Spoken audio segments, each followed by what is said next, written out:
Ito yung problem natin sa letter A. Una nating alamin dapat is yung property ng circle natin tsaka yung kind of equation na meron tayo. So dito sa letter A, naka-standard form tayo. Alamin natin yung center tsaka radius. So ganun lang naman ang circle, no? Dapat nating alalahanin na ang center ay may standard form na ganito. Ganyan. Kailangan mo siyang maging ganito para mas madali mo siyang mag-graph. Center natin ay yung h tsaka k. So kung naging x plus h to, so ang h natin ay negative. So alalahanin natin na itong standard equation na to ay na-derive siya sa distance formula of 2 points. So ito yon, for example ito. Ito yung center natin, ito yung point na nandun sa circle. Sabihin natin P. Para makuha yung distance nila, gagamit tayo ng distance formula. Or for example, ito yung D. Tapos may coordinate ka dito na x2, y2. Ito naman ay x1, y1. Ang distance formula is ito, x2 minus x1. Tama. Tapos quantity squared plus. So always plus. Ito naman always minus. So y2 minus y1 quantity squared. Pag in-squared mo muna to, magiging d squared. Mawawala yung square root. Kaya x2 minus x1 squared plus y2 minus y1 squared. Ganito na siya. Mawala na yung square root. In-squared mo siya. Tapos, tatandaan natin palagi na if ito ang center, ito yung point dun sa circle. So, pag ganun yung circle natin, palitan lang natin yung x1, y1 natin ng h. Diba? Ito ay h, k sa center. Palitan mo yan. Tsaka yung d ay, sabihin natin na r na siya. So, r squared equals x2 or x. Pwede na rin yun kahit saang point dyan.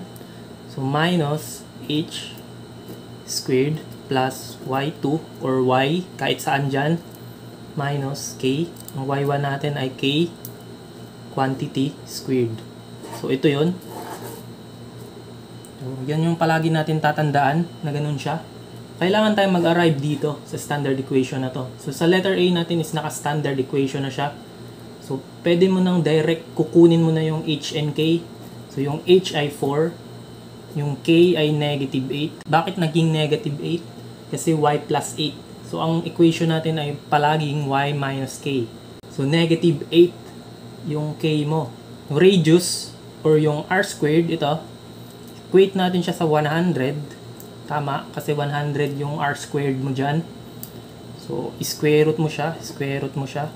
Ang r natin ay 10. So, yun, mag-graph na natin siya. Center is 4. 4, negative 8. So, saan siya sa Cartesian plane? So, ito positive. Ito yung negative. Nasa quadrant 4. Ito yung quadrant 4. Quadrant 1, 2, 3, 4. So, alalahanin natin palagi. Mag-practice tayo dito. Paano mag-plot. Kasi napaka-importante ng pag-plotting ng mga points. So, estimate natin. Ito yung 4. Ito yung negative 8. So, nandito siya. Ito yung 4, negative 8. Radius is 10. So, if ito ay 8, so lumagpas ka ng 2 dito. 2, 4. So, nandito na siya sa 6. Nandiyan na siya. Ganyan kalaki yung circle mo. Yan. So, assume nyo lang na circle siya. So, with radius 10. So, ganun lang mag-plot, no? So, napakadali lang niya. So, transform natin sa general equation yan. Itong x minus 4 squared plus y plus 8 quantity squared equals 100. Ito, expand natin to magiging x minus 4 squared times x minus 4. Ganyan siya. Technique ko dito is squared ko to, x squared. X times negative 4, negative 4x times 2 minus 8x. Negative 4 squared, positive 16. So, ganun lang yung technique dito, no? Para medyo mabilis. So, x times negative 4. Then times 2. Kaya naging negative 8x yan. So, gamitin natin dito. Plus y squared. Squared mo to. Y times 8. 8y times 2. Positive 16y. Plus 64 equals 100. So, ang general form is x squared plus y squared. Palaging magkasunod yan. So, sunod yung x na variable minus 8x. tapos plus 16y, tapos pag plus natin to, 16 plus 64, tapos lipat sa kabila, minus 100 to minus 20 is equal to 0 na. So ito na yung general form natin. Okay, nasagutan na lahat. Letter B, determine the center and radius of the circle. So may coefficient yung x squared, y squared natin. Ang goal natin dyan, mawala yung 2 or maging 1 na lang siya. Matira ay x squared plus y squared. So sa equation na to, divide natin all over 2. Tama, lahat ng numbers dyan, divide natin sa 2 para maging x squared, y squared na lang. So x squared plus y squared. So negative 8 divided by 2 minus 4x plus 5 over 2y. So ganito siya, 2.5 minus 40 equals 0. So dito, combine natin yung similar terms plus y squared. Maglagay tayo ng blank kasi kukunin natin yung third term para maging ano siya, perfect square trinomial. Plus 5 over 2y. Itong negative 40, palaging lipat sa right side yan. So positive 40 na. So completing the square na tayo. So completing the square process, ito negative 4 divided by 2. Diba? Negative 2. Itong negative 2 siya na yung x minus 2. Ito. Ganyan. Siya na yon yung... Tapos ito, squared mo to. Itong negative 2. Squared. So positive 4 na yan. Simplify mo to. Ito magiging result niya. So dito, 5 over 2 divided by 2 or times 1/2. Sagot niya ay 5 over 4. Tama. So siya na yon, y plus 5 over 4 squared. Ito na yon. Tapos ito, squared mo pa. So plus 25 over 16. So kung nag plus 4 ka dito, plus 4 ka din dito. Ito, plus 25 over 16. Plus to equals, ito, LCD nila ay 16, tama? So, may over 1 yan, may over 1. 16 divided by 1, 16 times 40, 640 plus 16 divided by 1 is 16 times 4, 64 plus 25. Magiging, so 729 over 16. Magiging ganyan na siya. Tapos ito, di ba, ito yung r squared natin. Center natin ay center at 2. Tama kasi x minus 2. Ito, hindi naka-minus. So, ibig sabihin, negative 5 over 4. Yung k natin. Radius ito. Ito na yung r squared natin. So, ito pala yung nakaganyan pala siya. Yan. Or simply, ito na yung magiging answer natin. Hindi na natin siya i-ano. Kung standard form lang yung kukunin natin. Pero kung radius, ang radius natin ay 27 over 4. So, naka-squared to ha. Kasi ito dapat yung r squared natin eh. Ito ay equivalent sa... Convert natin sa decimal form. Kasi mahirap siya i-graph kapag nakaganyan. So, 6.75 yung radius natin. Ito ay 1.25. So, center at 2. Negative 1.25. Tapos, i-graph natin siya. Ito ay nasa quadrant 4 pa rin. 1, 2, 1, 2. 2, nandito siya. Radius is 6.75. So, mag-count ka lang dito, papunta dito na 6.75. Tama. So, estimate lang natin. Siguro nandito siya. Ayun na siguro yung mas accurate na graph. Sa akin, estimate lang para mas mabilis yung video na to. So, ito ang radius natin ay 6.75. Center natin ay 2, negative 1.25. Okay, ganun lang siya, no? So, always, alamin natin yung completing the square, tsaka ito. Yun kasi ang process para yung general equation mapunta sa standard equation. Okay, letter C. Find the standard and general equation of the circle. So, center, may given na center, tapos yung 1 and 2 na coordinate, nandun siya sa circumference ng circle. Ibig sabihin nun, contains. So, substitute na kagad natin, madali lang siya, x minus 5 squared. Ito yung h, which is 5, plus y plus, kasi negative 4. Tama, negative 4 yung k, equals, So yung radius or yung r squared yung hinahanap natin. Lalahanin natin na ang r squared ay parehas lang din yun sa distance formula. Tama. So r squared, pwede na natin kunin siya as r squared equals, so distance ng 2 points na to. Tama. So center ay 5, negative 4. Tapos may point tayo, sabihin natin point P yan. 1 and 2. Gusto kong sabihin na ito yung x2, y2. x1, y1. Magiging distance formula niya ay x2 minus x1 squared plus y2 minus y1 squared. Ganyan siya. Diba kapag in-square root mo to, magiging square root to all quantity. So ito lang din yon. So r squared, since r squared naman kukunin natin, x2 natin ay 1 minus 5 squared plus 2 minus 4 squared. Kalimutan yung squared. Ito ay 4, negative 4 squared, so positive 16, plus ito ay 2 plus na 4, 6 squared, 36. Ang r squared natin ay 52.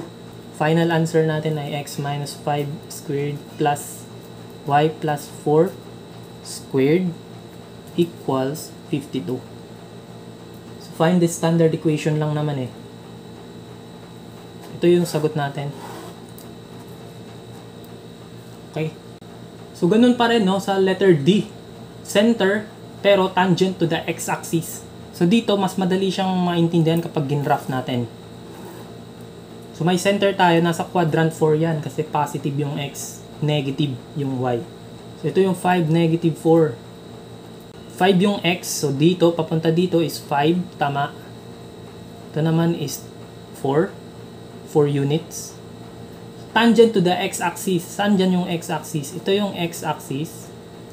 Ito yung y-axis. Tama. Tangent, ibig sabihin ng tangent, nag-intersect siya doon sa line na yon at exactly 1 point. So, mag-draw ka ng perpendicular line dyan. Pag tangent kasi is always perpendicular doon sa, magiging ganyan siya. So, nag-intersect siya dyan sa point na yan. Ito yung x-axis. Tangent to the x-axis. So, napakadali lang ng gagawin natin dito kapag nag-graph natin siya ng maayos. Kailangan i-graph mo siya ng maayos. So, may center na tayo dito. Yung radius natin. So, hanapin mo lang tong distance na to. So, inspection lang. Kasi since perpendicular naman siya, so y value lang din siya. Tama. At ang y value natin dyan ay from 0 to negative 4. So, 4 units yung radius natin. Tama, titingnan mo lang siya dito sa point na to, papunta dito sa x-axis. So, r squared natin ay 16. So, meron na tayong sagot. X minus 5 squared plus y plus 4 squared equals 16. Yan lang yung sagot natin. So, kailangan napaka-importante i-graph siya ng maayos, no? Tapos, alamin natin kung saan yung x-axis, y-axis, ano yung mga values na yan. Letter E, standard equation of the circle.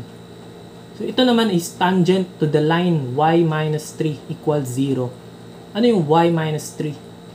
So, y minus 3 equals 0. Para mas madali yan, i-convert natin siya as y equals, lipat sa kabila, positive 3 na siya. Ang y daw is 3. Constant 3. Dito ay palagi kapag makakita ka ng gantong equation, y equals any number, parallel line siya sa x-axis. Ito yung y-axis, di ba? Itong y values natin, x values. Ang y daw is constant 3. Ibig sabihin ito yun. Parallel siya sa x-axis. Ang y ay always 3. Hindi nagbabago. Ito yon, y equals 3. So, tangent daw siya sa line na yan. So, extend mo lang. Ito pa rin yung center. Extend mo lang yan perpendicularly. Ito yan. Yan na yung malaking circle natin. So, ano yan? Titingnan natin tong point na to papunta dito. By inspection lang din, makukuha lang din natin. So, 3 dito, di ba? Tama. 3 to. Plus yung nakuha mo kanina na 4. So, 7 na ang radius natin. No? Gets naman, no? Mas malaking circle na yung mabubuo mo. Ito yung center. Nag-tangent siya dito sa line na to. So, ganito pa rin, pero magiging 49 na to. So, magiging 49 na to kasi 7 squared ay 49. Yun yung sagot natin dun. So, madali lang siya, no? Kapag nag-graph mo siya, so importante mag-graph dito talaga. Ito ay tangent to the y-axis naman. Saan dyan yung y-axis? Ito ang y-axis. Nag-tangent siya dyan. So, nag-intersect siya at exactly 1 point. So, mag-draw ka ng perpendicular line papunta dun sa y-axis. Ito yon, perpendicular. So, ang circle natin ay nagganyan siya. Nag-intersect siya dito. Yan, naging ganyan. Okay?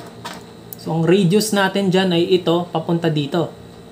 So, di ba, yan ay x value dito. From 0x papunta dito. Equal lang din yan. Parallel siya dito.